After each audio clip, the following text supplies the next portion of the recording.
복음의 황금 사슬이라는 제목으로 하나님의 말씀을 전하겠습니다. 사진을 좀 보여주시죠. 누군지 아시겠지요? 로마의 휴일이라는 영화로 유명한 오드리 헵번이라는 배우입니다. 아름다운 외모, 훌륭한 연기로 사랑을 많이 받았습니다. 설교를 준비하면서 아름다운 인생 오드리 헵번이라는 책을 한 권 보았습니다. 책을 읽으면서 이 배우의 아름다움은 외모에서 오는 것이 아니구나라는 생각이 들었습니다. 은퇴를 한 오드리 헵번은 1987년 60이 다 된 나이로 유니세프가 주관하는 국제음악 페스티벌에 참가하면서 그리스도인으로서 좀 더 의미 있는 일을 하고 싶어졌습니다. 유니세프 홍보대사로서 첫 기자회견에서 오드리 헵번이 이런 말을 합니다. 어린이 한 명을 구하는 것은 축복입니다. 어린이 100만 명을 구하는 것은 신이 주신 기회입니다. 이렇게 말하고 그녀는 봉사활동을 시작했고 점점 가난한 이웃들과 마음을 나누게 되었습니다. 그녀는 몇 해 동안 에티오피아, 소말리아 등지를 다니며 열심히 봉사한 나머지 건강이 나빠졌고 결국은 대장암 말기 판정을 받게 됩니다. 1993년 1월 그녀는 숨을 거두게 되는데요. 죽기 전 제네바의 집에서 가족들과 소중한 사람들과 크리스마스를 보냅니다. 그때 존경하는 작가가 쓴 편지를 인용하여 자신의 아들들에게 유언 같은 시를 남깁니다. 한번 들어보시죠. 아름다운 입술을 가지고 싶다면 친절한 말을 해라. 사랑스러운 눈을 갖고 싶으면 사람들에게서 좋은 점을 봐라. 날씬한 몸매를 갖고 싶으면 너의 음식을 배고픈 사람과 나누어라. 결코 누구도 버려서는 안 된다. 기억하라. 만약 도움의 손이 필요하다면 너의 팔끝에 있는 손을 이용하면 된다. 내가 더 나이가 들면 손이 2개라는 것을 발견하게 된다. 한 손은 너 자신을 돕는 손이고 다른 한 손은 다른 사람을 돕는 손이다. 그녀는 죽기 전 또 이런 말을 합니다. 만일 내일 나의 세상이 멸망한다 해도 나는 너무나도 운 좋게 누렸던 즐거움과 흥분들 그리고 보람이 있었던 일들을 돌이켜 볼 거예요. 슬픔과 유산의 아픔과 아버지가 나를 떠난 기억이 아니라 즐거운 기억들 말이에요. 그것만으로도 충분하니까요. 이 책을 보면서 이런 생각이 들었습니다. 좀 진부한 질문일 수도 있지만 만일 내가 내일 죽는다면 나는 어떤 말을 할까? 나는 지금 어떤 삶을 살고 있는가? 나는 자녀들에게 어떤 삶을 살라고 말하겠는가? 여러분은 어떻습니까? 내일 죽는다면 사랑하는 사람들에게, 자녀들에게 어떤 말을 하시겠습니까? 고민을 하던 중에 로마서 8장이 생각났습니다. 마지막으로 딱 한 번만 말할 기회가 주어진다면 저는 로마서 8장의 말씀을 전하겠습니다. 로마서 8장에는 바울이 목숨을 걸고 전했던 복음의 핵심과 기독교인으로서 그 복음을 가지고 어떻게 살아야 될지에 대한 정확하고 명쾌한 대답이 나와 있습니다. 성경은 우리에게 애매모호하게 말하지 않습니다. 우리의 삶에 대한 명쾌한 답을 줍니다. 그 답은 바로 복음입니다. 마틴 루터는 로마서 주석 서문에서 이 서신은 진실로 신약에서 가장 중요한 문헌으로서 복음을 가장 순수하게 표현하고 있는 책이다. 이 서신은 그 핵심에 있어서 성경 전체를 조명하기에 거의 충분할 정도로 밝게 빛나는 등불이다 라고 말합니다. 깔뱅은 모든 성경이 불타 없어져도 로마서 8장만큼은 안 된다라고 했습니다. 로마서는 바울이 복음에 대해 정확히 전해야겠다고 정말 마음 먹고 쓴 것으로 보이고 그 중에서도 8장은 그 핵심입니다. 오늘 우리는 본문의 말씀을 가지고 로마서 8장 전체의 내용을 아우르며 복음에 대해서 살펴보려고 합니다. 단순한 복음의 정의가 아니라 복음은 어떤 과정을 통해 우리 삶에 영향을 주며 우리는 그 복음을 받아들인 그리스도인으로서 어떻게 살아가야 되는지에 대한 것까지 복음의 전반적인 내용을 담고 있습니다. 그래서 로마서 8장은 중요합니다. 바울의 서신서는 거의 대부분 두 부분으로 나뉩니다. 간단하게 말씀드리면 교리편과 실천편입니다. 로마서 전반부 1장에서 11장까지는 바울 복음의 핵심인 믿음으로 구원받는다는 이신칭의의 교리에 대해서 말합니다. 좀 더 자세히 말하면 인간은 모두 죄인이다. 스스로의 노력이나 행위에 의해 구원받을 수 없을 뿐만 아니라 아름답고 행복한 삶을 살 수 없다. 오직 은혜로만 구원받을 수 있다. 스스로 할 수 없기 때문에 성령의 능력에 의지해야 한다. 이 내용이 8장에서 정리가 됩니다. 그래서 8장이 중요한 것이죠. 12장에서 16장까지는 믿음으로 구원받은 그리스도인들이 어떻게 살아야 할지에 대한 구체적인 실천 윤리들에 대해서 이야기합니다. 12장 1절에서 2절 말씀이 핵심이죠. 그러므로 형제들아 내가 하나님의 모든 자비하심으로 너희를 권하노니 하나님이 너희 몸을 하나님이 기뻐하시는 거룩한 산 제물로 드리라. 이는 너희가 드릴 영적 예배니라. 너희는 이 세대를 본받지 말고 오직 마음을 새롭게 함으로 변화를 받아 하나님의 선하시고 온전하시고 기뻐하신 뜻이 무엇인지 분별하도록 하라. 무슨 뜻입니까? 삶이 예배가 되어야 된다는 것이죠. 요컨대 로마서 전체에서 구원의 핵심 교리를 정리하는 8장과 실천 윤리를 정리하는 12장이 가장 중요하다고 말할 수 있는데 그 중에서도 8장이 핵심입니다. 우리 함께 오늘 본문을 살펴보겠습니다. 본문은 복음을 통해 구원받는 모든 과정을 담고 있습니다. 이것을 윌리엄 퍼킨스라는 신학자는 복음의 황금사슬이라고 표현합니다. 또 구원의 황금사슬이라고도 하는데요, 구원이라는 것은 일회적 사건으로 끝나는 단순한 것이 아니라 창조에서부터 재림까지 일련의 과정을 통해 성취되고 완성된다. 그래서 어떤 신학자들은 구원의 서정이라고 표현하기도 합니다. 그 과정을 구원의 관점에서 아주 간단하게 말씀드려보면 예정, 칭의, 성화, 영화 이 단계로 표현할 수 있습니다. 학자들마다 용어가 조금씩 다르지만 의미는 모두 같습니다. 복음의 황금사슬, 그 과정을 하나씩 살펴보도록 하겠습니다. 첫 번째는 예정입니다. 29절을 함께 읽겠습니다. 시작. 하나님이 미리 아신 자들을 또한 그 아들의 형상을 본받게 하기 위하여 미리 정하셨으니 이는 그로 많은 형제 중에서 맏아들이 되게 하려 하심이라. 아멘. 하나님이 창세 전부터 우리를 이미 아시고 미리 정해주셨다. 예정이지요. 이것이 장로교 교리의 가장 근본인 예정론입니다. 우리가 예정론을 이해할 때 두 가지 주의할 점이 있습니다. 첫 번째는 운명론적 관점에서 보면 안 된다는 것입니다. 어떤 사람은 태어날 때부터 천국 갈 것이 정해져 있고 지옥 갈 것이 정해져 있다. 이러면 하나님이 공평한 하나님입니까? 이렇게 되면 우리가 전도할 필요도 없고 교회에 올 필요도 없습니다. 이미 정해져 있으니까요. 두 번째는 은혜와 섭리의 관점에서 살펴보아야 한다는 것입니다. 여러분 혹시 지금 나 자신을 볼 때 나는 정말 하나님께서 창세전부터 택할 만큼 훌륭하고 멋있는 존재야 라고 고백할 수 있는 사람이 있습니까? 나는 이 정도면 됐지, 나는 달라, 이런 생각을 가지고 있다면 사도 바울이 로마서 2장에서 율법의 행위에 목매어 책망받던 위선적 유대인들에게 향했던 그 말씀과 같은 사람인 것입니다. 깔뱅은 예정을 인간의 전적 타락과 하나님의 선행적 은혜의 관점에서 이해해야 한다고 말하고 있습니다.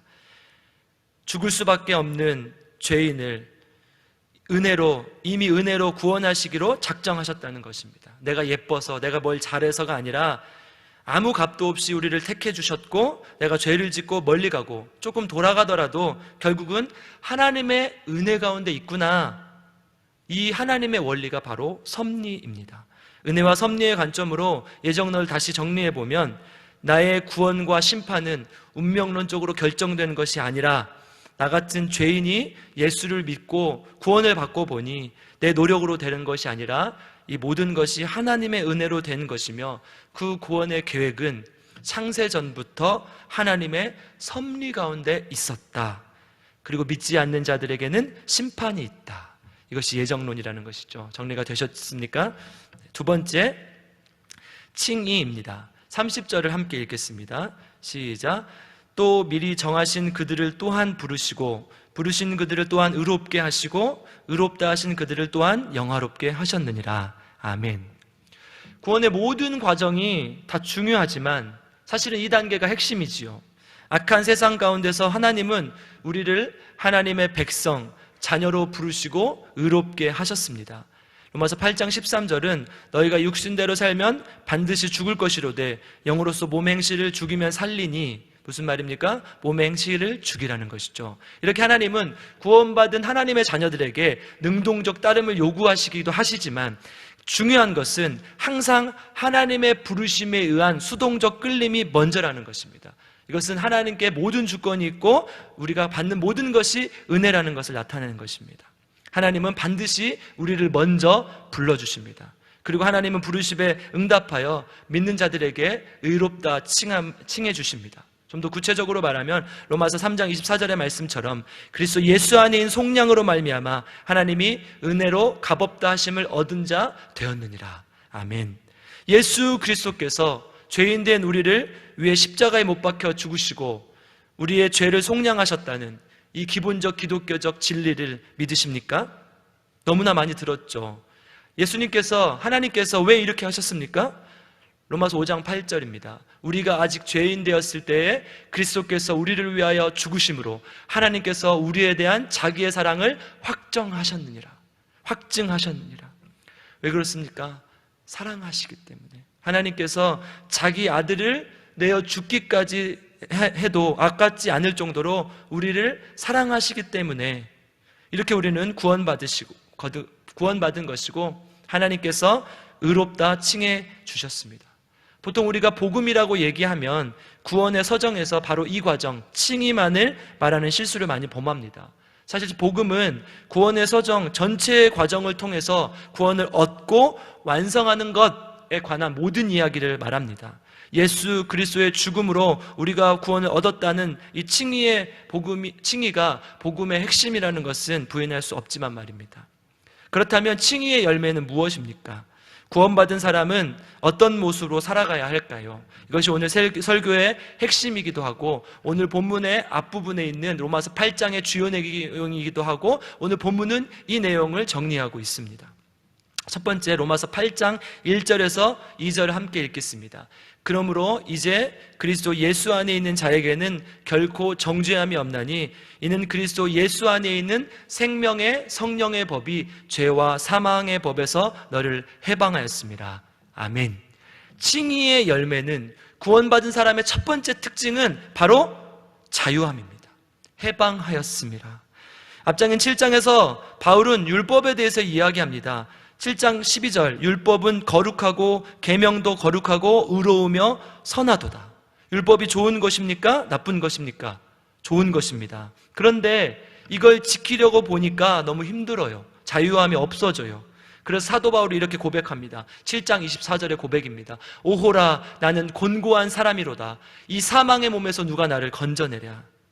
나의 의지로 나의 노력으로 해보려고 했더니 아무리 해도 안 된다는 거예요. 마음으로는 하나님의 법을 따르고 있지만 육신으로는 죄의 법을 따르고 있는 자신이 비참한 것입니다. 나는 비참한 사람이구나.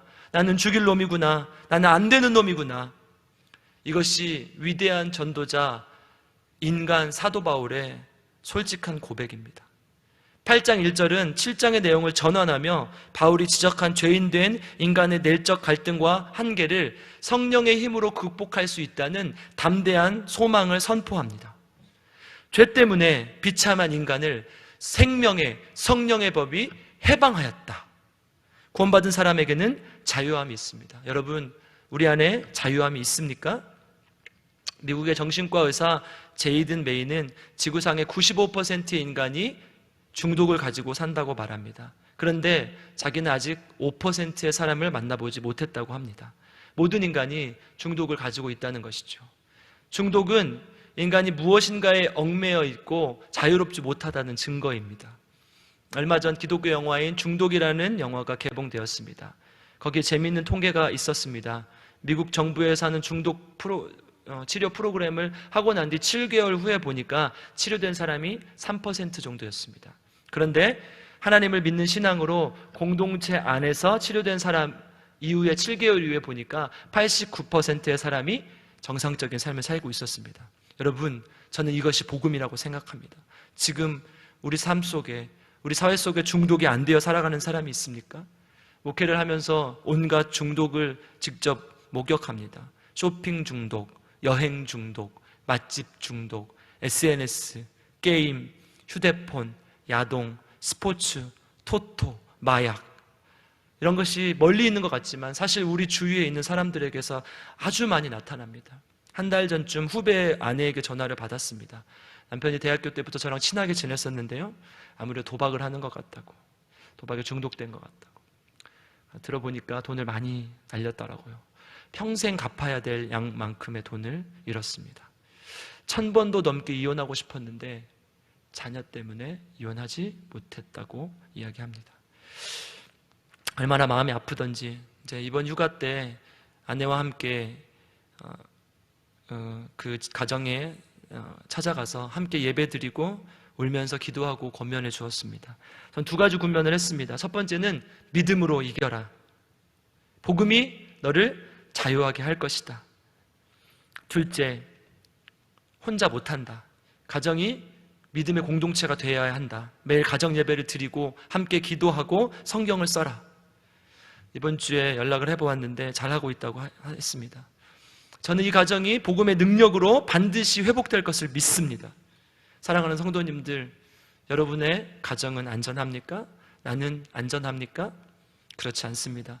코로나 때문에 중독이라는 사탄의 덫에 우리가 더 많이 노출되어 있습니다. 힘드신 분이 있으면 꼭 중독이 아니더라도 목회자에게 또 교회 공동체에게 도움을 청하십시오.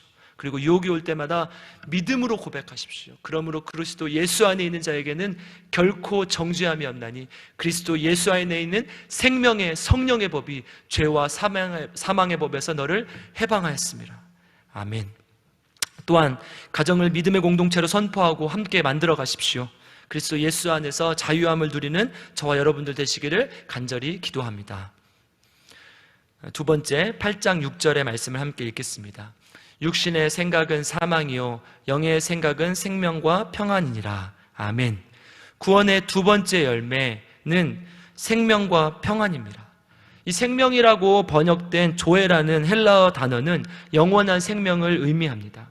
영원한이라는 말에 주목할 필요가 있는데요, 여러분, 인간이 불안하고 평안하지 못한 이유가 무엇입니까? 인간은 유한하기 때문입니다. 목숨도 유한하니까 죽으면 어떻게 될까 불안한 것이고, 돈도 유한하기 때문에 더 가지고 싶은 것이죠. 구원을 통해 주시는 영원한 생명이라는 말에는 평안함이라는 말이 포함되어 있습니다. 진짜 구원받은 사람은 평안합니다. 왜 그렇습니까? 영원한 생명을 이미 얻었으니까. 불안하고 신경질적인 이유가 무엇입니까? 평안함이 없기 때문에, 영원한 생명을 소유하지 못했기 때문에, 믿지 못하기 때문에 불안하고 걱정되고 만족함이 없고 항상 무엇인가 쫓깁니다. 이것은 영적으로 죽은 것입니다. 그래서 육신의 생각은 사망이라는 것입니다. 여러분, 마음의 소리에 한번 귀 기울여 보십시오. 마음의 거울을 한번 보십시오. 진짜 하나님이 주시는 평안함을 누리고 있는가? 나는 진짜 하나님의 평안함을 누리고 있는가? 나는 하나님의 생명을 소유한 사람인가? 아니면 날마다 걱정과 불안함, 만족 없음에 살고 있는가? 칼 마르크스는 경제학 철학 초고라는 책에서 자본주의, 즉 사회적 시스템은 필연적으로 인간 소외를 낳는다고 이야기합니다.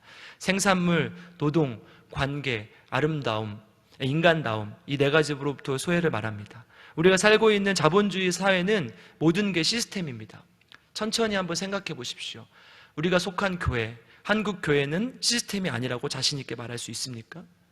만약에 누군가 교회 안에서 소외되고 있는 사람이 있다고 한다면 교회가 시스템으로 변질되어 가고 있다는 뜻입니다. 이러한 소외는 결국 목적과 수단의 전도를 초래합니다. 우리가 자본주의적 가치관인 경쟁, 이익 추구, 개인주의 등 이러한 것들을 무비판적으로 수용하고 살아간다면 우리는 사망에 이를 수밖에 없습니다. 자본주의 시스템의 결과가 무엇입니까? 승자 독식, 야국 강식, 각자 도생, 물질 만능, 무한 경쟁, 이런 것 아니겠습니까? 자본주의는 절대 가치 중립적이지 않습니다. 철저하게 육신적입니다. 가장 쉬운 예를 하나 들어보겠습니다. 누가복음 10장에 강도 만난 사람과 제사장, 레위인, 사마리아 사람 이야기가 나옵니다. 예수님은 사마리아인이 강도 만난 사람의 진정한 이웃이라고 이야기하고 사마리아 사람처럼 행하라고 말씀하십니다. 누가복음 10장 28절을 함께 읽어보겠습니다. 예수께서 이르시되 내 대답이 옳도다. 이를 행하라. 그러면 살리라 하시니. 여러분, 중요한 단어를 캐치하셨습니까? 살리라. 반대로 말하면 그렇게 안 하면 죽을 것이다. 로마서의 언어로 이야기하면 사망입니다. 육신의 생각은 사망입니다. 여러분 잘 생각해 보십시오. 자본주의적 가치관에 의하면 제사장, 레위인은 평범한 사람입니다. 아니 오히려 지혜로운 사람입니다. 왜 그렇습니까? 아무에게도 피해를 주지 않았습니다. 그리고 자기 자신도 피해를 당하지 않았습니다. 내가 도둑질을 한 것도 아니고 강도질을 한 것도 아닙니다. 누워있는 사람에게 가서 지갑을 훔친 것도 아니고 뒤져서 뭔가를 빼내지도 않았습니다. 개인주의. 그런데 예수님은 이것을 책망하시죠. 이 사람은 이웃이 아니다. 결과는 무엇입니까? 바로 사망입니다.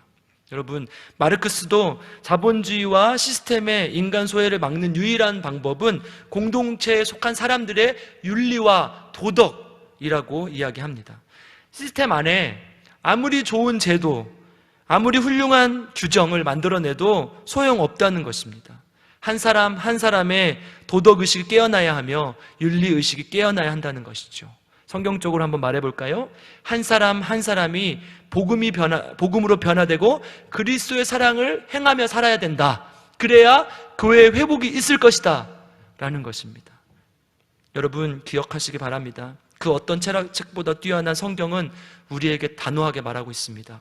육신의 생각은 사망이요 영의 생각은 생명과 평안이니라. 우리 어떻게 살아야겠습니까? 우리 어떻게 자녀들을 가르쳐야겠습니까? 육신의 생각이 아닌 영의 생각으로 살아가는 우리 성도님들 되시기를 간절히 기도합니다. 세 번째 15절 16절을 함께 읽겠습니다. 시작. 너희는 다시 무소하는 종의 영을 받지 아니하고 양자의 영을 받았으므로 우리가 아빠 아버지라고 부르짖느니라. 성령이 친히 우리의 영과 더불어 우리가 하나님의 자녀인 것을 증언하시나니 아멘. 에베소서 2장 3절에 보니까 범죄한 우리는 진노의 자녀입니다. 죄의 자녀라는 것이죠. 죄의 자녀는 죄를 따라 살아갑니다. 그런데 이제 예수 그리스도 안에서 구원받은 우리는 하나님의 자녀가 된 것입니다. 오늘 본문은 이 하나님의 자녀가 되었다는 것을 양자의 영이라고 표현하고 있는데요, 예수님을 맏아들 우리를 양자라고 이야기합니다. 양자라는 말은 친아들과 입양된 아들을 구분하기 위해서 차등을 두기 위해서 한 말이 아니라 양자도 똑같이 아들로서의 지위와 상속권을 가진다는 것을 강조하기 위한 표현입니다. 여러분, 우리는 건물주보다 높으신 하나님의 자녀입니다. 요즘 아이들, 우리 청소년들의 꿈, 장래희망 1위가 뭔지 다 들으셨죠? 건물주라고 해요. 건물주. 아버지가 건물주면 나도 건물을 소유할 수 있으니까. 그래서 이제 유행처럼 하는 말들이 있어요. 아빠는 왜 공부를 열심히 안 했어요? 건물을 살 수 있을 만큼 공부를 열심히 하셨어야죠. 아빠 지금부터라도 열심히 공부하십시오. 그래야 건물을 살 수 있으니까요.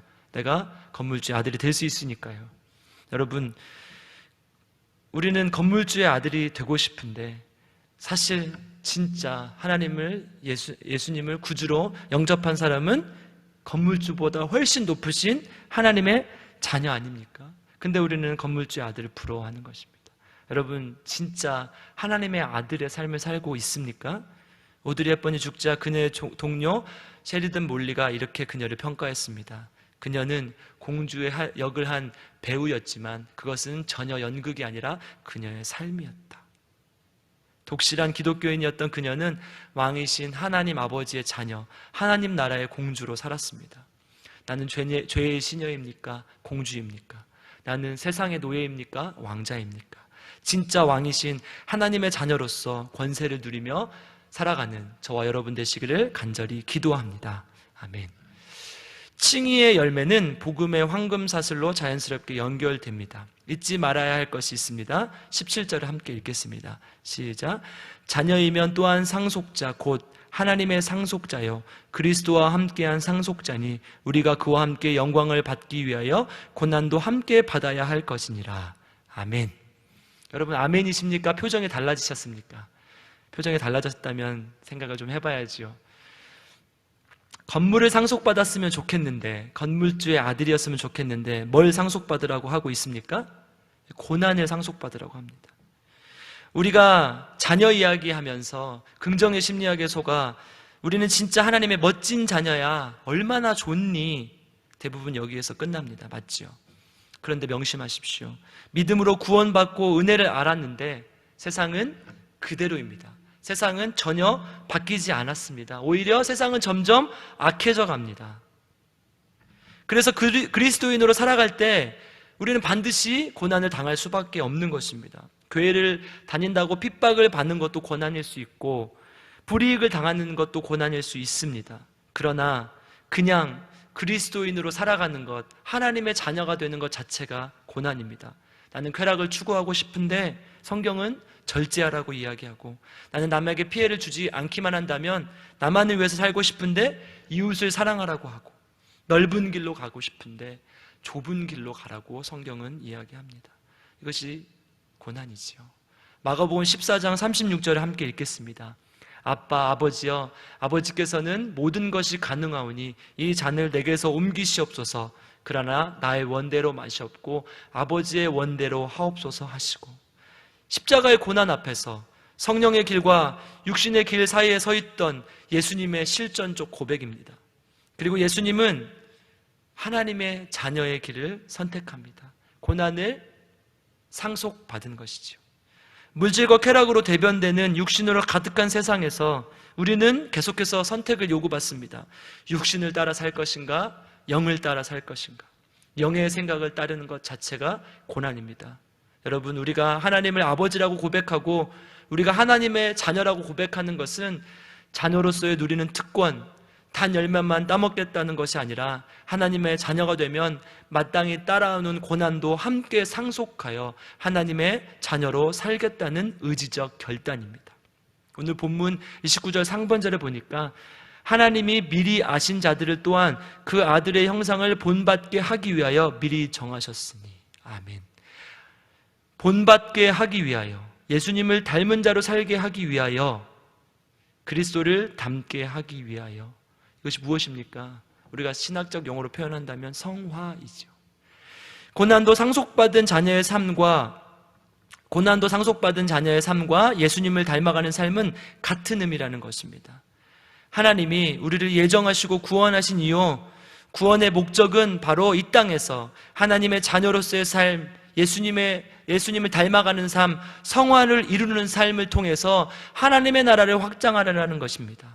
사랑하는 성도 여러분, 나는 예수님을 닮았습니까? 나는 정말 구원받은 그리스도인, 하나님의 자녀로 살고 있습니까? 하나님 안에서 때로는 고난받는 하나님의 자녀로서 여러분 삶 안에서 성화를 이루는 저 여러분들 되시기를 간절히 기도합니다. 마지막 네 번째, 구원의 서정의 네 번째, 영화입니다. 30절을 함께 읽겠습니다. 또 미리 정하신 그들을 또한 부르시고 부르신 그들을 또한 의롭다 하시고 의롭다 하신 그들을 또한 영화롭게 하셨느니라. 아멘. 여러분, 하나님이 우리를 결국 영화롭게 하신다고 말씀하셨습니다. 구원의 마지막 완성 단계, 성도의 영화입니다. 현재 고난을 견뎌낼 수 있는 것은 장차 하나님께서 우리의 모습을 영화롭게 하시기 것이기 때문입니다. 로마서 8장 28절, 우리가 잘 아는 말씀이죠. 우리가 알거니와 하나님을 사랑하는 자 곧 그 뜻대로 부르심을 입은 자들에게는 모든 것이 합력하여 선을 이루느니라. 아멘.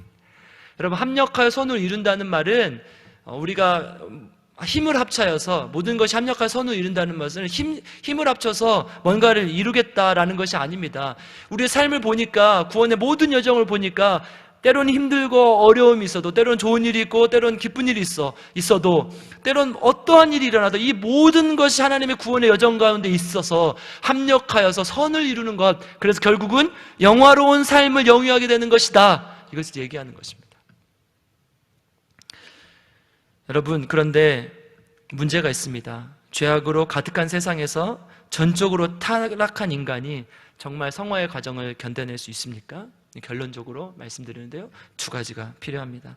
첫 번째, 날마다 고난이 오지요. 그럴 때 우리가 어떻게 해야 합니까? 첫 번째는 18절을 읽겠습니다. 시작. 생각하건대 현재의 고난은 장차 우리에게 나타날 영광과 좋게 비교할 수 없도다. 여러분, 주목할 단어가 있습니다. 바로 생각하건대. 헬라어로 로기조마이라고 되어 있는데요, 이성적으로 아주 깊이 생각하다는 뜻입니다. 여러분, 기독교인의 깊은 생각이 무엇입니까? 바로 기도입니다. 기도. 고난이 왔을 때 하나님을 깊이 묵상하며 기도하는 것, 문제가 생겼을 때, 인생의 고난이 찾아왔을 때 우리는 무엇을 해야 됩니까? 인간적인 노력을 멈추고 기도해야죠. 한국교회 기도의 자리가 얼마나 많습니까? 수요 기도회, 김요 기도회, 새벽 기도회, 얼마나 많은 기도의 자리가 있습니까? 그런데 한국교회 현실은 선교의 모임은 사람이 가득가득합니다. 친구의 모임의 자리에는 가득가득합니다. 기도의 자리는 항상 텅텅 비어 있습니다. 코로나 때문에 힘드시죠? 여러분, 무엇을 해야 합니까? 기도해야 합니다. 새벽 기도회도 영상으로 나가고 있지요. 이제는 더 좋은 조건 아닙니까? 매일매일 아무 때나 볼 수 있으면서 기도할 수 있지 않습니까? 정말 좋은 기회입니다. 우리나라에 전 세계 교회들의 전례 없는 일이 일어나고 있을 때 어디로 가야 할지 우리가 방향조차 모르고 있을 바로 이때에, 여러분, 이럴 때 기도하며 회복과 하나님의 뜻을 구하는 우리 교회와 한국교회가 되길 간절히 기도합니다. 두 번째, 26절의 말씀을 함께 읽겠습니다. 이와 같이 성령도 우리의 연약함을 도우시나니 우리는 마땅히 기도할 바를 알지 못하나 오직 성령이 우리를 위하여 말할 수 없는 탄식으로 친히 간구하시니라. 아멘. 로마서를 읽다 보면 8장에서 갑자기 두드러지게 사용량이 증가한 단어가 있습니다. 로마서 전체의 열쇠는 바로 이 단어에 있습니다. 바로 성령입니다. 8장에서만 21번을 언급합니다. 헬라어로 푸뉴마라고 기록하고 있죠. 죄인된 우리의 힘과 능력으로 안 되는 것을 성령께서 도와주신다. 우리의 연약함을 말할 수 없는 탄식으로 가슴을 치며 통곡하며 죄에 물든 우리를 위해, 망가진 피조 세계를 위해 성령 하나님이 함께 기도하시며 도와주신다는 것입니다. 우리는 그 성령님의 도우심을 구해야 합니다. 믿으십니까? 말씀을 정리하겠습니다. 하나님이 우리를 예정하시고 하나님의 자녀로 불러주시고 죄악된 가운데 있었던 우리를 구원해 주셨습니다. 우리가 구원받은 하나님의 자녀답게 성화된 모습으로 살기를 원하시고 그런 하나님의 자녀는 하나님의 앞에 섰을 때에 영화롭게 될 것입니다. 이 복음의 황금사슬, 이 구원의 과정에 있는 모든 과정을 믿으십니까? C.S. 루이스가 의미 있는 말을 했습니다. 그리스도인들에게 가장 필요한 것은 그리스도를 믿는 것이다. 그리고 기억하십시오. 믿음은 선언이 아니라 삶입니다. 삶으로 살아내시기 바랍니다. 자유함이 있는 삶, 영생이 있는 평안한 삶, 하나님의 자녀된 삶, 말로만 떠드는 것이 아니라 그러한 삶을 살아내시고 성령의 도우심을 구하고 기도하는 광주교회 성도님들 되시기를 간절히 기도합니다. 함께 기도하겠습니다. 하나님, 감사합니다.